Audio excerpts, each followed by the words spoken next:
ये CCTV footage देखिए, कैसे बेखौफ हमलावर सचिन पर ताबड़तोड़ गोलियां चला रहे हैं। बेबस मां अपने बेटे की जान की भीख मांग रही है, गिड़गिड़ा रही है। आपको याद होगा कि इससे पहले जयपुर में भी कुछ ऐसा ही मामला देखने को मिला था, जहां सुखदेव सिंह गोगामेड़ी को गोलियों से भून दिया गया था, जिसकी जिम्मेदारी भी बिश्नोई गैंग ने ही ली थी। सवाल भजनलाल सरकार पर भी उठ रहे हैं। क्या सवाल उठ रहे हैं वो भी आपको बताएंगे, लेकिन इससे पहले आपको इस पूरे घटनाक्रम के बारे में बताते हैं। दरअसल जयपुर के बाल सुधार गृह से 12 फरवरी को 23 बच्चे भाग गए थे। पुलिस इन सभी फरार बच्चों को वापस नहीं ला सकी। इन बच्चों में एक अपराधी भी शामिल था, जो लॉरेंस बिश्नोई गैंग का था। अब इस बाल अपचारी के बारे में कहा जा रहा है कि इसने रोहतक में एक स्क्रैप कारोबारी की जान ले ली है। 29 फरवरी को रोहतक में एक ढाबे के सामने स्क्रैप कारोबारी सचिन मुंजाल की गोली मारकर जान ले ली गई। अब सचिन मुंजाल की हत्या का सीसीटीवी फुटेज भी सामने आया है। दिल दहला देने वाले इस सीसीटीवी फुटेज में बेबस मां हत्यारों के सामने अपने बेटे की जान की भीख मांगती हुई नजर आ रही है।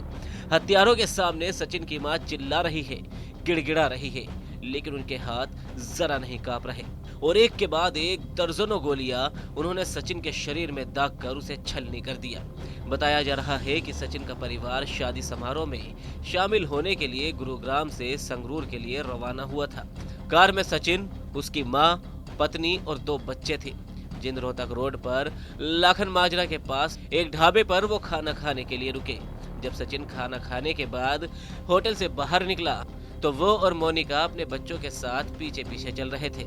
आगे आगे सचिन कार में बैठा ही था कि तभी अचानक सफेद रंग की कार में 2-3 युवक आए और उन्होंने सचिन पर गोलियां बरसानी शुरू कर दी, जिसके बाद उसकी मां ने आओ देखा ना ताओ और वो अपने बेटे को बचाने के लिए दौड़ पड़ी। हमलावरों ने उनके बेटे का मोबाइल और फोन ले लिया और अपनी कार में बैठकर वो भाग गए।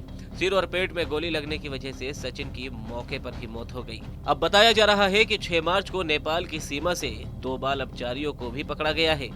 ये बाल अपचारी रोहतक में हुए हत्याकांड में शामिल भी बताए जा रहे हैं। अब इस हत्याकांड के बाद सवाल एक बार फिर से भजनलाल सरकार पर भी उठ रहे हैं, क्योंकि हाल ही में विधानसभा चुनाव हुए, जिसमें बीजेपी ने कानून व्यवस्था को बड़ा मुद्दा बनाया और अब सवाल राजस्थान पुलिस की नाकामी पर है। पहली नाकामी तो ये कि आखिर जयपुर के बाल सुधार गृह से 23 बच्चे भाग कैसे गए, और दूसरी नाकामी ये कि पुलिस इन सभी फरार बच्चों को वापस ढूंढने में इतना वक्त क्यों लगा रही है। गोगामेड़ी हत्याकांड मामले में कार्रवाई होने में देरी पर भजनलाल सरकार पर सवाल उठाने के साथ ही आगामी लोकसभा चुनावों में बीजेपी को वोट की चोट देने की बात कर रहे हैं।